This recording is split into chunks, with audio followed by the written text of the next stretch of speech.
अगर आप किसी बात को लेकर बहुत परेशान हो और अगर किसी ने आपका दिल दुखाया है या जिंदगी में खुश नहीं रह पाते या आप अपनी जिंदगी में सफलता हासिल करना चाहते हो, तो श्रीमद् भगवद गीता का ज्ञान आपको हमेशा खुश रहना सिखा देगा।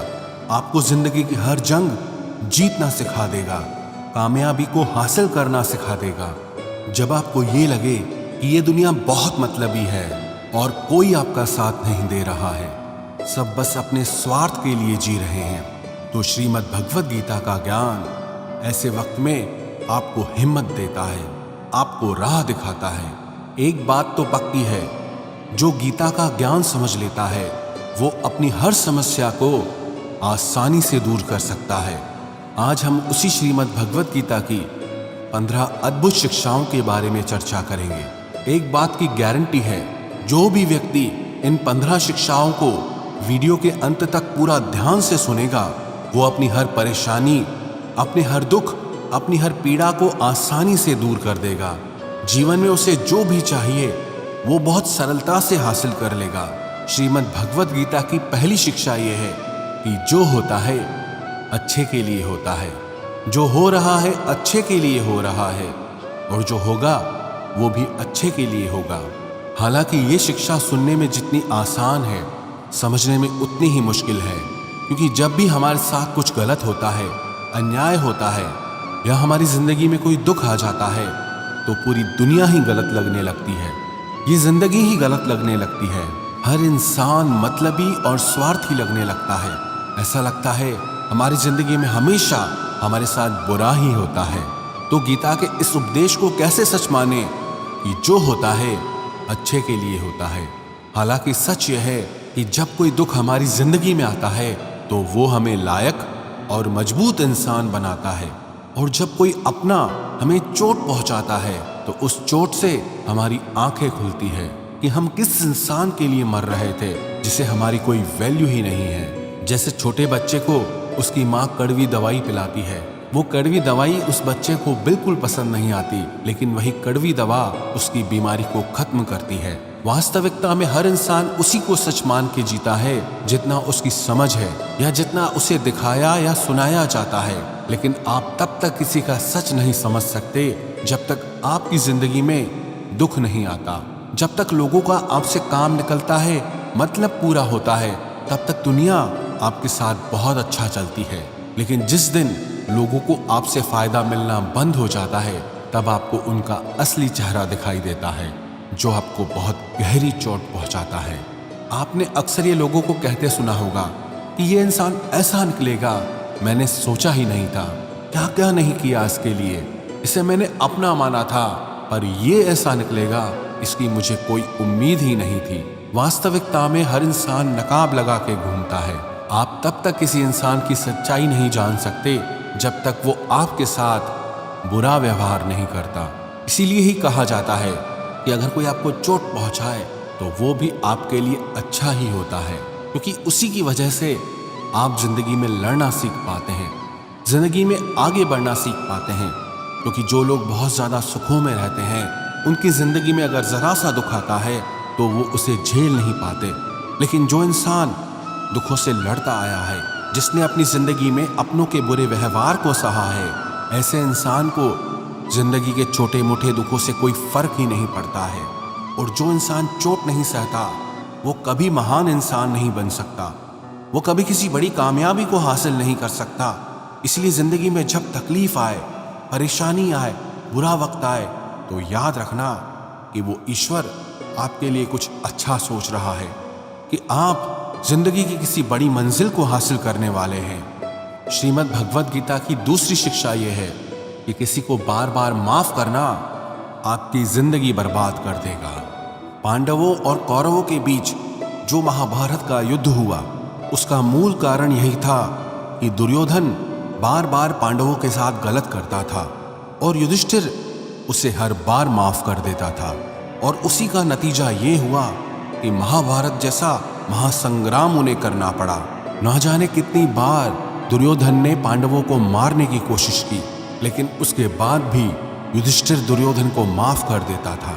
अगर यही गलती आप भी अपने जीवन में करेंगे अगर आप किसी की बड़ी बड़ी गलतियों को फ्री में माफ कर देंगे तो आपको चोट पहुंचाना वो अपना हक समझ लेते हैं।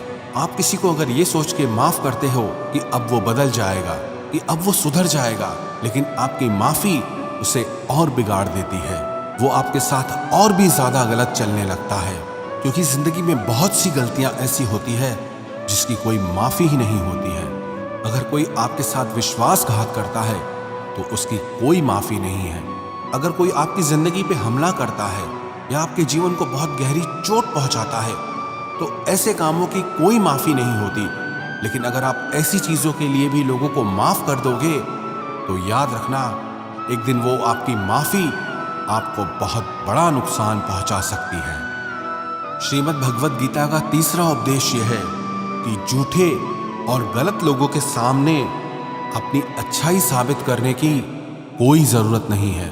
आप देखना, इस दुनिया में अच्छे लोगों को झूठे लोगों से ज्यादा परीक्षा देनी पड़ती है, ज्यादा दुख सहना पड़ता है, क्योंकि ऐसे लोग बार बार आपकी अच्छाई का सबूत मांगते हैं।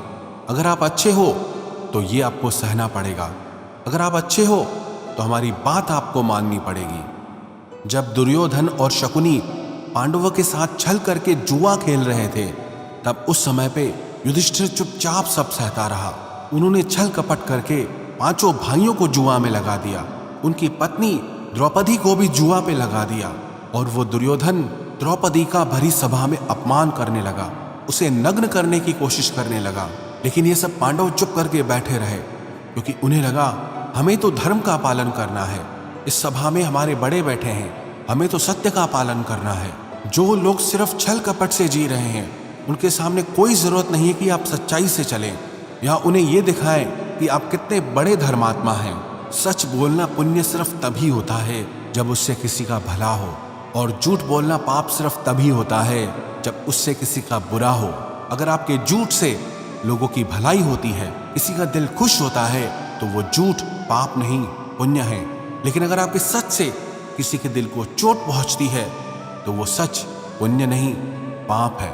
इसलिए जो इंसान आपके साथ गलत करता है, जो इंसान हमेशा आपके साथ छल कपट करता है, आपको धोखा देता है, आपको नुकसान पहुंचाता है, ऐसे लोगों के सामने अपनी अच्छाई साबित करने की आपको कोई जरूरत नहीं है।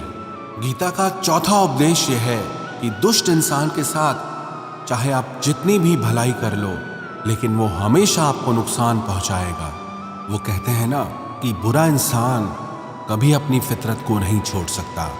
जब आपको पता हो कि सामने वाला इंसान हमेशा आपको दुख पहुंचाता है, हमेशा आपके साथ गलत करता है, और आप ये सोचते हैं कि वो चाहे कैसा भी चले लेकिन मुझे अच्छा ही चलना है, आपकी यही गलती आपको बहुत दुख देती है। जब आपके साथ कोई गलत चले, आपको कोई जरूरत नहीं है उसके साथ अच्छा चलने की। आप ना उसके साथ अच्छा चलो ना उसके साथ बुरा चलो, बस आप उससे दूरी बना लो। लेकिन फिर भी अगर आप उसके साथ अच्छा व्यवहार करते रहोगे तो सिवाय पीड़ा के आपको कभी कुछ नहीं मिलेगा। श्रीमद् भगवद गीता का पांचवा उपदेश यह है कि जिंदगी में अगर आप हमेशा सहते रहोगे तो ये दुनिया एक दिन आपको मिटा के रख देगी। इस दुनिया में ना सहने वालों को समझदार नहीं बेवकूफ समझा जाता है या फिर कायर समझा जाता है। जो इंसान अपने लिए आवाज नहीं उठाता, जो इंसान अपने हक के लिए लड़ाई नहीं करता, अपने साथ होने वाले गलत व्यवहार के लिए वो खड़ा नहीं होता, तो ऐसे लोगों को दुनिया कुचल के रख देती है। और अगर आपको लगता है कि अगर हम चुपचाप सहते रहेंगे तो लोगों की नज़र में आप अच्छे बन जाएंगे, तो ऐसा कभी नहीं होने वाला, क्योंकि अब दौर बदल गया है, लोग बदल गए हैं। आज के युग में जो जितना सहता है, लोग उसे और ज़्यादा सहने के लिए मजबूर करते हैं। इसलिए जहां आपको लगे कि आपके साथ गलत हो रहा है, आपके साथ अन्याय हो रहा है, सामने वाला आपको तकलीफ पहुंचा रहा है, तो ये बहुत ज़रूरी है कि आप उसका विरोध करें। श्रीमद् भगवद गीता का छठा उपदेश यह है कि आप दुखों से घबराना छोड़ दो, क्योंकि दुख और सुख हर इंसान के जीवन में मौसम की तरह आते हैं, उससे कोई नहीं छूट सकता। तो उससे परेशान होने की बजाय गीता के इस ज्ञान को समझना चाहिए कि ये संसार परिवर्तनशील है। जैसे सुख हमेशा नहीं रहता, ऐसे ही दुख भी हमेशा नहीं रहने वाला। यहाँ सब कुछ बदलता रहता है और हमेशा बदलता ही रहेगा। तो चिंता किस बात की, इस दुनिया में कोई नहीं टिक पाया। न जाने कितने लोग इस दुनिया में आए और चले गए। ये संसार चलायमान है, यहाँ कुछ भी परमानेंट हो ही नहीं सकता। तो दुख हो या सुख, क्या फर्क पड़ता है। ना आप सुख को रोक सकते हैं, ना दुख से भाग सकते हैं। बस गीता के इस ज्ञान को सुनकर जीवन की सच्चाई को समझ सकते हैं कि इन सब पर आपका कोई कंट्रोल ही नहीं है। जो भी इस संसार में आया है वो जाएगा ही। तो दुखी होने से और रोने से अच्छा यह है कि जिंदगी को खुश होकर जिया जाए, और खुश होना दुखी होने से हमेशा बेहतर उपाय होता है। श्रीमद् भगवद गीता का 7वां उपदेश यह है कि अच्छा इंसान अगर बुरे लोगों के संग में रहेगा तो एक दिन वो भी बर्बाद हो जाएगा। महाभारत का एक पात्र है कर्ण, जो वास्तविकता में पांडवों का बड़ा भाई था, लेकिन उसने दुर्योधन से मित्रता कर ली। हालांकि वो दानवीर था, धर्म को जानता था, सत्य को समझता था, लेकिन फिर भी एक पापी इंसान के संग में रहने के कारण उसका सर्वनाश हो गया। ऐसे ही एक अच्छा इंसान जब बुरे लोगों की संगत करता है तो चाहे वो खुद कितना ही अच्छा क्यों ना हो, लेकिन उन गलत लोगों का पाप उसे भी भोगना पड़ता है। उनके साथ रहने की वजह से उसकी जिंदगी भी बर्बाद हो जाती है। श्रीमद् भगवद गीता की 8वीं शिक्षा यह है कि प्रेम और भावनाओं के रिश्ते सिर्फ उनसे बनाने चाहिए जिन्हें आपके प्रेम और भावनाओं की कदर हो और उसका मूल्य पता हो। जब आप अपना प्रेम किसी ऐसे इंसान से लगा लेते हैं जिसे आपके प्रेम की कोई कदर नहीं है, तो वहां आपके दिल को बहुत दुख मिलता है। जब आप ऐसे किसी इंसान की बहुत ज्यादा वैल्यू करते हैं जिसे आपकी कोई वैल्यू ही नहीं है, तो सिवाय आंसुओं के आपको वहां कुछ नहीं मिलता। याद रखना, किसी गलत इंसान के साथ जुड़ने से अच्छा है कि आप अकेले ही रहो।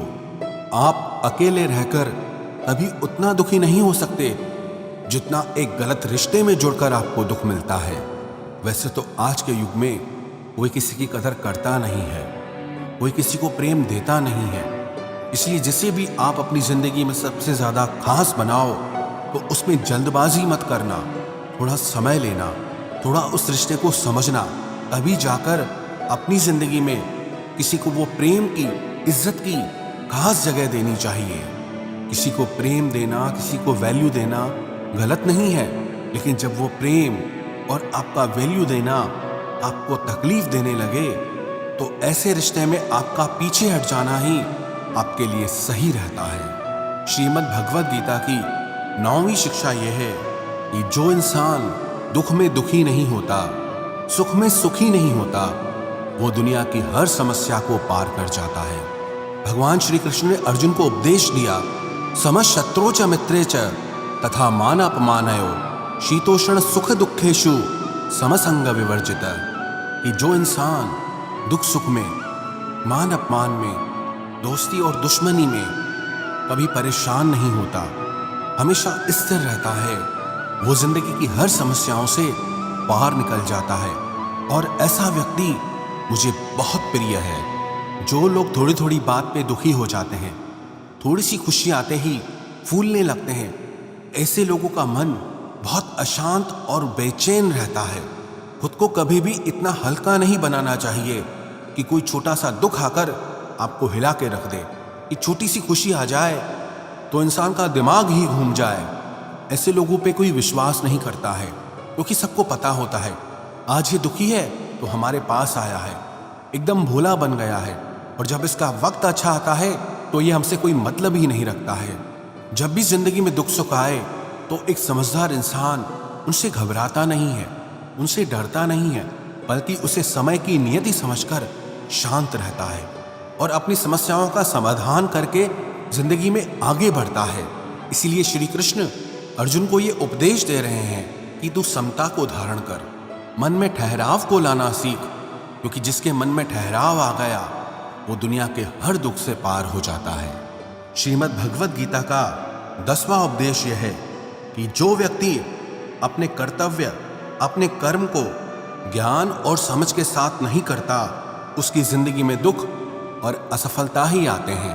अर्जुन जब श्री कृष्ण से कहने लगा कि युद्ध में इतने लोगों की हत्या करने से तो अच्छा है कि मैं सन्यासी बन जाऊं, भिक्षा मांग कर खाऊंगा, तो श्री कृष्ण बोले कि वो तेरा धर्म नहीं है, वो तेरा कर्तव्य नहीं है, तू क्षत्रिय है, तेरा कर्म है कि धर्म की रक्षा के लिए युद्ध करना। और आज जब इन अधर्मियों ने धरती पे इतना अत्याचार और पाप फैला रखा है, तो तेरा कर्तव्य ये है कि इनके साथ युद्ध करके उस पाप को समाप्त करना। ऐसे ही जो काम आपको नहीं करना होता है, आप अगर उस काम में लग जाते हैं तो आपको उसमें सफलता नहीं बल्कि हार का सामना करना पड़ता है। कई लोग कहते हैं कि हम मेहनत तो बहुत करते हैं लेकिन जिंदगी में सफलता नहीं मिलती, आगे नहीं बढ़ पाते। इसलिए बार बार श्री कृष्ण अर्जुन को गीता में ये उपदेश दे रहे हैं कि तू अपने कर्तव्य को पहचान, अपने कर्म को पहचान। ये शिक्षा हर मनुष्य के लिए है कि हमारा कर्तव्य क्या है, हमारे लिए जिंदगी में क्या सही है वही हमें करना है। जो दुनिया कर रही है हो सकता है वो आपके लिए सही ना हो, क्योंकि हर इंसान की मंजिल अलग है और हर इंसान के रास्ते अलग हैं। इसलिए आप जिंदगी में जो भी कर्म करो उस कर्म की पूरी समझ आपको जरूर होनी चाहिए। श्रीमद् भगवद गीता का 11वां उपदेश यह है। भगवान श्री कृष्ण कहते हैं अर्जुन से कि पत्रम पुष्पम फलम तोयम यो में भक्त्या पृच्छति, कि कोई अगर सच्चे दिल से मुझे फूल चढ़ा दे या जल चढ़ा दे या सिर्फ नमस्कार ही कर दे तो वो मुझ तक पहुंच जाता है। और अगर कोई बिना प्रेम के, बिना भाव के मुझे सोने के थाल भी चढ़ाए तो वो मुझे बिल्कुल भी पसंद नहीं आते। अगर मन में प्रेम नहीं है तो मंदिर भी दुकान बन जाता है, और अगर मन में प्रेम है तो दुकान भी मंदिर बन सकती है। दिखावा दुनिया के लिए चलता है, लेकिन ईश्वर कहते हैं मेरे आगे दिखावा करने की कोई जरूरत नहीं है। मुझे सिर्फ कोई प्रेम से पुकारे तो मैं दौड़ा चला जाता हूं। श्रीमद् भगवद गीता का 12वां उपदेश है। श्री कृष्ण कहते हैं कि जो भी मुझ में विश्वास रखता है उसकी जिंदगी में जब भी कोई मुश्किल वक्त आता है तो मैं किसी न किसी रूप में आकर उसकी रक्षा करता हूं। बस कोई मुझ पे विश्वास करके तो देखे। जब महाभारत का युद्ध चल रहा था तो दुर्योधन ने देखा कि भीष्म पितामह 5 पांडवों में से किसी को भी नहीं मार रहे थे। तो दुर्योधन ने भीष्म पितामह के पास जाकर कहा कि आप युद्ध तो हमारी तरफ से कर रहे हैं, लेकिन आपका मन पांडवों से जुड़ा है, आपके मन में सच्चाई नहीं है, आप अपने राजा की विजय नहीं चाहते हो। जब ऐसे कठोर वचन भीष्म पितामह से कहे तो वो क्रोध में भर गए। उन्होंने कहा मेरी निष्ठा हस्तिनापुर के लिए है और तुम मेरी निष्ठा पे शक करते हो। मैंने अपना पूरा जीवन इस राज्य के लिए समर्पित कर दिया, और अगर तुम्हें मेरी निष्ठा पे संदेह है तो आज मैं प्रतिज्ञा करता हूं कि कल सूर्यास्त होने तक या तो अर्जुन नहीं रहेगा या फिर भीष्म नहीं रहेगा। जब इस प्रतिज्ञा की बात श्री कृष्ण को पता चली वो बहुत परेशान हो गए, क्योंकि भीष्म जो एक बार प्रतिज्ञा कर लें उसे पूरा जरूर करते हैं। वो सारे राजमहल में अर्जुन को ढूंढने लगे और उन्होंने देखा कि अर्जुन अपने कक्ष में आराम से सो रहा था। श्री कृष्ण ने जाकर अर्जुन को नींद से जगाया कि अर्जुन तुम इतना आराम से सो रहे हो। तो अर्जुन बोले हे केशव, आज सारा दिन युद्ध करके मैं बहुत थक गया हूँ, सोचा थोड़ी देर आराम कर लूँ, कल फिर सारा दिन युद्ध करना है। तो श्री कृष्ण बोले क्या तुमको पता नहीं कि आज भीष्म पितामह ने प्रतिज्ञा की है कि कल या तो अर्जुन नहीं रहेगा या भीष्म नहीं रहेगा। तो अर्जुन ने कहा हे केशव, मुझे भीष्म पितामह की इस प्रतिज्ञा के बारे में अच्छे से पता है। तो श्री कृष्ण बोले कि जब तुझे अच्छे से पता है कि भीष्म पितामह ने प्रतिज्ञा की है तुम्हारा वध करने की, और उसके बाद भी तुम इतना आराम से कैसे सो रहे हो। तो अर्जुन श्री कृष्ण से कहने लगा कि हे केशव, कि जिसके लिए स्वयं आप इतने परेशान होकर इधर उधर घूम रहे हैं, उसके बाद भी अगर कोई खुद अपनी चिंता करे तो वो इंसान मूर्ख ही होगा। क्योंकि जब आप मेरे साथ हैं तो ऐसे एक तो क्या 1000 भीष्म भी मेरे सामने खड़े हो जाएं तो वो सब मिलके भी मेरा बाल भी बांका नहीं कर सकते। और अंत में यही हुआ। उस दिन भीष्म पितामह का वध हुआ और अर्जुन की जीत हुई। श्रीमद् भगवद गीता की 13वीं शिक्षा यह है कि अहंकारी और क्रोधी इंसान पूरे घर को, हर रिश्ते को, यहाँ तक कि पूरे देश को भी बर्बाद कर सकता है। क्योंकि एक क्रोधी और अहंकारी इंसान को सिवा अपने अहंकार को पूरा करने के अलावा न कोई इंसान दिखाई देता है, न किसी की बात सुनाई देती है। वो अपने अहंकार को जिताने के लिए अपने हर रिश्ते को खराब कर देता है, पूरे परिवार को बर्बाद कर देता है। इसलिए अगर किसी बहुत ज्यादा क्रोधी और अहंकारी इंसान के पास कोई पद, कोई सत्ता या कोई शक्ति आ जाती है तो उससे वो लोगों की भलाई कम बल्कि लोगों का नुकसान ज्यादा करता है। इसलिए धृतराष्ट्र ने इतने सालों तक हस्तिनापुर का राज किया लेकिन कभी किसी की भलाई नहीं की। दुर्योधन जो उस राज्य का युवराज था, उसने भी कभी किसी की भलाई के बारे में नहीं सोचा, सिर्फ सबका नुकसान करता रहा, बस अपने अहंकार की पूर्ति के लिए। इसीलिए कोई भी रिश्ता, कोई भी परिवार या कोई भी राज्य सिर्फ प्रेम से चल सकता है, अहंकार और क्रोध से नहीं। जिस रिश्ते में अहंकार और क्रोध आ जाता है वो एक दिन टूट जाता है, और जिस रिश्ते में प्रेम रहता है वो जिंदगी में कभी नहीं टूट सकता। श्रीमद् भगवद गीता का 14वां उपदेश है, इस दुनिया में परमात्मा के सिवाय किसी को अपना मत समझो। यहाँ कोई अपना नहीं है, क्योंकि जब दुनिया के सारे रास्ते बंद हो जाते हैं तो ईश्वर की तरफ जाने वाला रास्ता हमेशा खुला रहता है। जब जिंदगी में कोई दुख आता है ना, बुरा वक्त आता है, तो दुनिया हमारा साथ छोड़ देती है, लेकिन चाहे 1000 मुश्किलें क्यों ना हो, वो परमात्मा हमेशा हमारा साथ देता है। इसलिए कहते हैं, जमाना जब भी मुझे मुश्किलों में डाल देता है, लेकिन मेरा रब 1000 रास्ते निकाल देता है। श्रीमद् भगवद गीता का 15वां उपदेश यह है कि जो जैसा कर्म करेगा उसको वैसा ही फल मिलेगा। हो सकता है बुरा कर्म करने वाला कुछ दिन मजे कर ले, लेकिन आज नहीं तो कल उसको उसके बुरे कर्मों का फल जरूर मिलेगा। जो लोग दूसरों को रुलाकर, दूसरों को चोट पहुंचाकर, दूसरों को दुख देकर खुशी होते हैं, दूसरों को दुख देकर खुश होते हैं, विश्वास रखना एक दिन उन्हें बहुत रोना पड़ेगा। चाहे आप ईश्वर को मानो या न मानो, लेकिन इतना पक्का है कि जिसने जैसा कर्म किया है उसको वैसा फल जरूर मिलता है। किसी न किसी रूप में वो पीड़ा, वो दर्द उसकी जिंदगी में एक दिन जरूर वापस आएगी। इसीलिए पाप कर्म करने वाले इंसान की थोड़े दिन की जीत को आप ये मत समझ लेना कि वो गलत काम करके भी मजे की जिंदगी जीता है। बस सिर्फ कुछ समय की बात है। जिस दिन उसका समय बदलेगा, उसका किया हुआ हर कर्म उसे भोगना ही पड़ेगा। अवश्यमेव भोक्तव्यम कृतम कर्म शुभाशुभम, क्योंकि इंसान चाहे जितनी भी चतुराई कर ले, अपने किए हुए कर्म से वो कभी भाग नहीं सकता। श्रीमद् भगवद गीता की ये 15 शिक्षाएं जो भी व्यक्ति रोज सुनेगा, समझेगा और उसे अपनी जिंदगी में अपनाएगा, विश्वास रखना जिंदगी की हर जीत उसे हासिल होगी और जिंदगी की हर दुख को वो हंसते हंसते पार कर जाएगा।